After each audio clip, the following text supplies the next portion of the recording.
Vilafonté is the realization of a shared vision between three highly revered and legendary wine personalities. Zelma Long and Dr. Freese from California, and Mike Ratcliffe from South Africa. Strauss Co are proud to include 30 curated fine wine lots from Vilafonté in our October virtual live sale, alongside Sadie Family Vineyards and Alheit Vineyards. With me in this state-of-the-art cellar in Bosman's Crossing in Stellenbosch is co-founder Mike Ratcliffe. Mike, what made this dream become a reality between three friends? It's a great question, Higgo, and it's great to be with you, having a chat. Vilafonté has come a long way. It has just kind of happened. We came together as friends. We decided that we wanted to do something, and the evolution of Vilafonté has literally been driven by the soil on our property. Right at the very beginning, we had an idea about doing something special, and it originally started when my partner, Freese, had a crazy idea to take a look at some of the oldest soils in the world and asked a very simple question: what would happen if you planted the classic Bordeaux varieties in the oldest soil in the world? And I guess that was the question that sparked everything, and here we are today. So it's been a journey, and I would say that almost everything that we've done has been a journey. There's been some planning, but there's been a lot of discovery. Yeah, you speak about a journey of when sort of getting my thoughts together about Vilafonté, because in a short space in time, you've really cornered a part of the market with, let's say, luxury South African wine. But when I said short space in time, it's been half of your life. It's 1997, if I'm not mistaken. So next year is 25 years. So it's certainly not that short anymore. But the wines can stand up to anything from elsewhere in the world, but they retain their South African identity, don't they? Yeah, I'd like to think so. I would say that we've certainly been humbled by the reception over the last couple of decades. We've developed this incredible loyalty from our customers, and that also is humbling when people have so much choice and they come back to you year after year. So that's been wonderful. And again, like so much in Vilafonté, we didn't set out to try to corner anything. We didn't set out to try to be great or first growth or anything like that. We just wanted to be true to our terroir. We wanted to make something that we could feel very proud about, and I think we have. So the fact that we are where we are is very gratifying. But I can also say that it's been a team effort, and it's not just the whole Vilafonté team. It's been driven by my two partners, Zelma Long, who, by the way, is now Dr. Zelma Long. Oh, she's also a doctor. She's also a doctor. Wow. And Dr. Freese, so that's put some pressure on me. And we have been a remarkable team. We've worked very closely. A 25-year partnership is not to be sniffed at, and we are still great friends. So the chances of us continuing is really good. And in terms of the production, the two of them are very involved, aren't they? I mean, they're California-based, but you would call them head winemakers still, Zelma specifically, or cellar master. Yeah, we have we have a lot of depth of talent within Vilafonté. So Zelma's position is winemaking partner. So she leads the team stylistically, philosophically. Phil's position is a wine growing partner, but underneath him we have Edward Peterson, who's been head wine grower since 2006, and Chris de Freese, who's been working under Zelma for years now. So we have a big depth of talent, and I think that's very, very important. But we also have a deep pool of intellectual knowledge. The benefit of doing a very small number of things over and over and doing them really well is that you build up a level of intellectual knowledge and academic knowledge on what you're doing, and so it builds on itself. And it's the old story of compounding knowledge. Yeah. Because we're not constantly releasing new releases or special editions. It's really about trying our best to get better at what we do. And keeping that focus, isn't it? Well, so the name, let's talk about the terroir a little bit, because the name is the terroir, isn't it? It's the soil type. We are sitting in Bosman's Crossing in Stellenbosch, where your cellar is, and also the visitor center. But the vineyards, of course, are elsewhere, and it's only these Bordeaux varieties, mostly Cabernet Franc, Malbec, and Merlot. Tell us a little bit about what makes this terroir so special. Like everything, we didn't know that it was special. We discovered it. And let's say, put it a different way. I think the terroir revealed itself to us. I still remember back in, it might have been 2005, when Zelma called me over and said, please go put your nose into this barrel and just take a sniff. And I did. And I was completely bowled over. But in 2005, I was a youngster. But at that stage, Zelma already had 40 or even 45 vintages under her belt. Wow. And she was blown away. And so it was this great Californian, let's call it international winemaker, who was bowled over by the ability of a local South African terroir to overwhelm her. I don't think we talk about that enough in South Africa, about the fact that we have these ancient and extraordinary soils that are, well, those two words define them perfectly, ancient and extraordinary. And it is the soil on our property, which is called Vilafonté's, which is ancient and extraordinary, but which was overwhelming her. And to this day, I remember that day as a turning point when I was completely blown away by the effect of the soil on the wine. We, as you say, we do have only 4 varieties.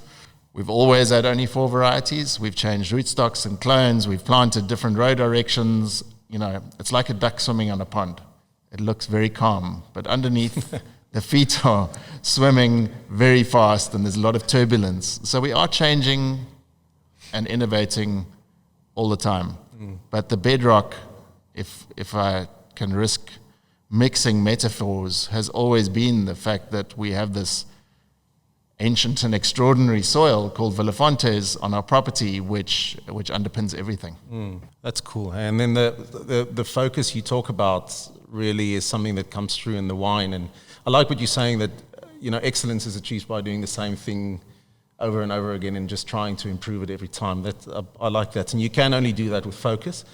Talking about the wines then in particular, I'm sure you've been tempted to broaden the range, as is so popular elsewhere with South African wines, but you've stuck to that focus. It's 2 Bordeaux wines, Bordeaux-style blended wines, one inspired by the left bank called the Series C, and one inspired by the right bank a little bit more called Series M. Have you been tempted to throw some other wines? We're well aware of the sort of second wine, Seriously Old Dirt, that's going excellently, but the Vilafonté focus are those 2 red blends. Is that what you've always envisioned to be the long-term strategy?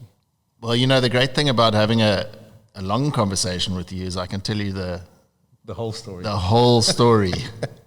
And actually the fact that we have Series C and Series M actually represents the fragmentation, because I think it was about 2001, we had it all mapped out. We had a cunning plan.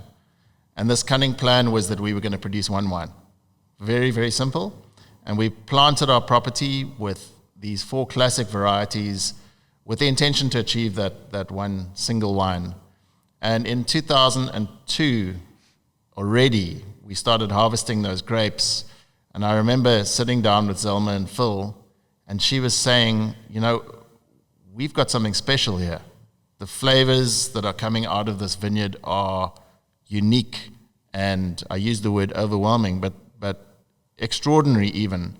But she discovered that within our vineyard, we had 2 distinct styles that were revealing themselves. On the one hand, we had let's say a more robust, intense, concentrated, structured style that was revealing itself.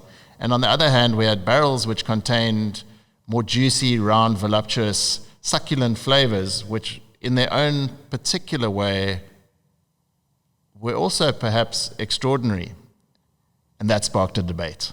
And the debate started there. I remember it like it was yesterday, when we started having a debate about what would happen if we blended 2 extraordinary stylistic expressions. Would we lose these 2 expressions and stand the risk of averaging ourselves down to the common ground for the sake of convenience or for the sake of a preordained recipe? Yeah. And we said, no, we're not going to start like that. And it wasn't that simple. It was a long, complicated debate. But lots of tasting and drinking, I'm sure. Lots of tasting and drinking. But we eventually took the decision that we had two styles, and we're going to celebrate those two styles because that's what our site and our terroir was giving us. The soil was speaking to us, and so that's how Series C and Series M came to be. And Series C, very simply put, the C refers to a style. It's a Cabernet style. It's not a Cabernet wine, Cabernet style. So for people that know Cabernet Sauvignon and love it, it is a robust, intense, concentrated, very distinctive style. Whereas Merlot can be more round, juicy, soft, and voluptuous. And ever since then, those styles have led our thinking. And here we are today. The C, obviously, then also with that structure, a little bit more ageable. Correct me if I'm wrong, but I think your maiden vintage was 2003. We will include a couple of lots of the 03 on the auction. That's really special. I had a wine. I had the Series C 2003 recently. It's incredible how the wine ages and holds its form. What is it, do you think, that makes the wines age so well? And if you look at top vintages now currently being produced, like 2015 and 17, when do you think is the sweet spot to start drinking these wines? That's a great question, and a question that doesn't ever have an answer, but I have an opinion. We make our wines very honestly, certainly non-interventionist. There's nothing about our winemaking style which could be termed interventionist. At the same time, while I do fully support the often repeated story that all great wines are made in the vineyard, I would go much further than that to say that once you have great grapes from the vineyard, a great winemaker can add layer upon layer of complexity. Yeah. So, I think that's really important from our point of view. So I think we do produce wines with an eye on ageability, and we support our belief by holding back a significant proportion of our production every year, up to 25%. Wow. Which we put into our cellars, we put underground. It doesn't see the light of day. And this is very much part of what Vilafonté is all about. And that translates all the way back to the consumer experience. We have consumers, very loyal customers that have been following our wines and buying them for years, that have multiple vintages in their cellars, and they have seen the profound benefit of holding on to these wines a little bit. At the same time, being in the wine industry, there's a little bit of a tension between producing wine and saying to a customer, well, won't you please support me and buy my wine, but please don't drink it. And that tension is something that we have to live with every single day. Yeah. And not everybody listens, and everybody has the right to define their own experience. But I would say that there's a great proportion of people that have paid attention to the advice and have shown a little bit of patience with the wines. They've identified the rewards that they get from that. And that, I know I speak for myself and Zelma and Phil, that gives us a lot of pride and a lot of pleasure when somebody opens a bottle of Vilafonté that's 20 years old and they go, wow, this wine is amazing. So it's part of our DNA, I would say. Yeah, awesome. That customer experience has probably been part of your strategy, and I realize also with my background in restaurant business, it's so different for every person. I mean, some people prefer more primary fruit, and then they would like to drink the wine a little bit younger. Some really like that complexity gained with aging, but the fact of the matter remains, after 18 years, the 03 is in fine nick. So that's something to be very proud of.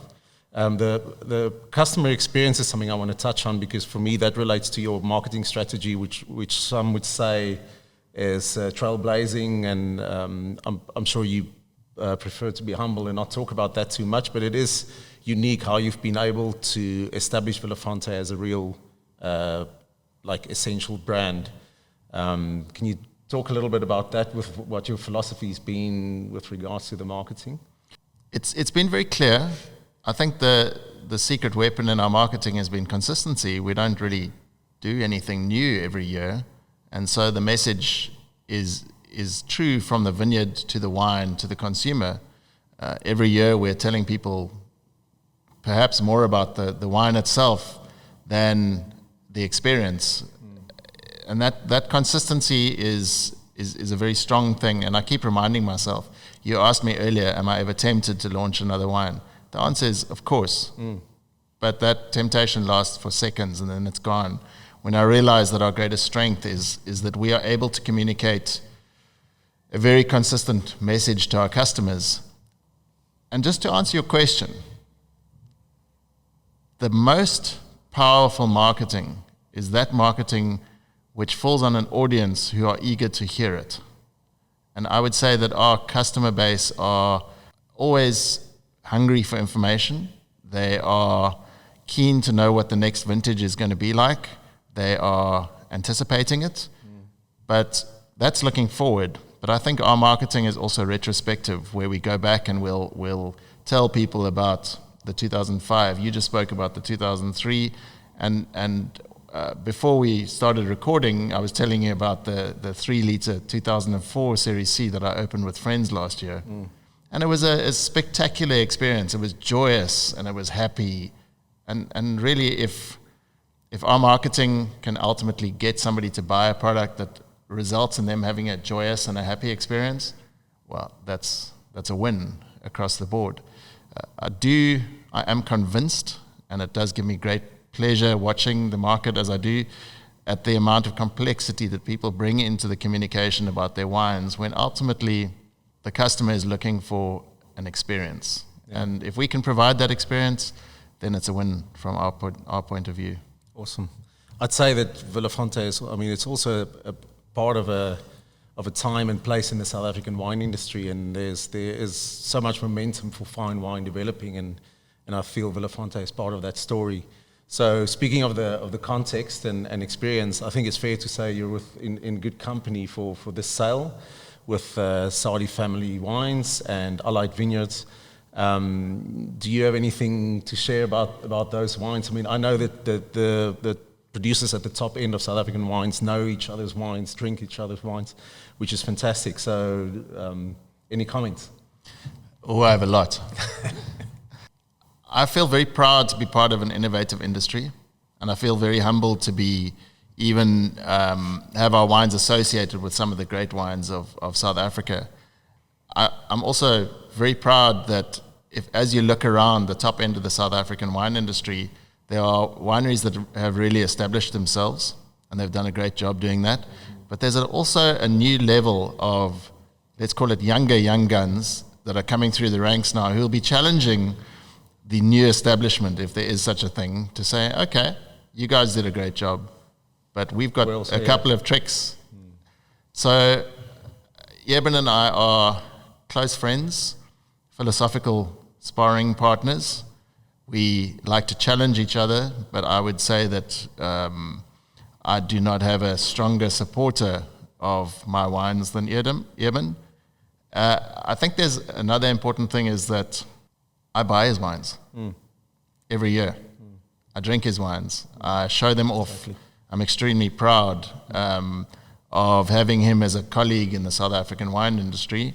And to a certain extent, if I can, I'll sell a case of his wine to some of my customers because they are that good. So in that sense, Eben and I have also come through the industry roughly at the same time. We launched our wineries at roughly the same time. We've been building our wineries and our brands and our quality at roughly the same time on roughly the same trajectory. And so participating in the auction together feels kind of natural. Speaking of Chris, my highest compliment, firstly, he's a jolly good fellow. But secondly, I buy his wine, and it was only last week that my new allocation of Alheit's arrived. He's just released it, hasn't he? Yeah, I haven't even taken them home. They arrived at the winery and they're sitting there. I'll take them home today. So I go onto the website like a normal consumer and I pay my money and I buy them. And I still think that they represent extraordinary value compared to a similar wine from anywhere else in the world. It is completely ludicrous. And I'm just proud that I'm able to get hold of some of them. If I fell off the allocation list, I'd make a phone call to Chris. But I'm on the waiting list on one of them, to be honest. So we are surrounded by a luxury of very special wines, and participating in this auction with Chris and Urban is great. We participate in lots of other stuff as well together. Awesome. The wines are in their makeup or in their maybe in their DNA they're quite different, but then essentially they're proudly South African, and they so we feel very proud to, and we've limited it down to 90 lots. We feel very proud to present that from the three of you. It's going to be an awesome sale. It is going to be an awesome sale, and just to finalize that point, every single wine on the auction is a wine from a vineyard that you can walk in, that you can touch, you can pick up the soil, you can smell the soil. It's got a story. Eben will be able to tell you the deep stories behind the wines of his vineyard.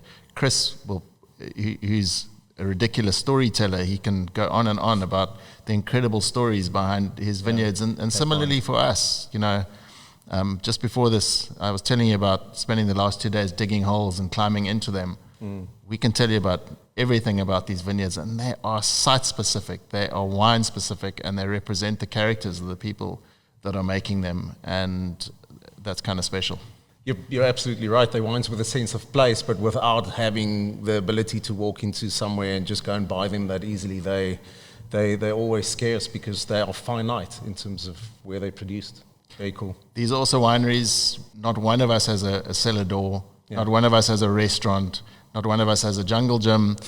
We are kind of slightly nerdy and perhaps obsessive about what we do. All we do is make great wine. That's it. There's nothing else. And going back to one of the earlier questions, I think focus is something that will always be the common denominator of the greatest wineries around the world. Mike, perhaps a bit of a personal highlight to talk about in terms of lots. I mean, they're all highlights. It's a curated list. But there's one 3-litre bottle of the 2004 that you mentioned earlier that you've drunk before. There's only 4 being produced, only one's been released. So this is something that Strauss stands for, that we're all about, is to sell these real, hard-to-find, rare items. So, and that wine, I haven't tasted. I've, as I mentioned earlier, I've had the 03 that's in fine. Nick, you're saying that the 2004 is in brilliant condition as well?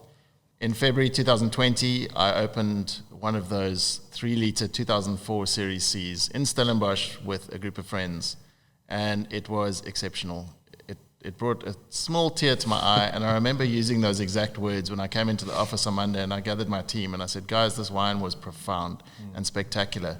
So for the Strauss auction in October, we are releasing one of those. It's coming from my private cellar. It's in a beautiful box, personalized for the buyer. And that's probably the wine that I'm most excited about making available. Awesome.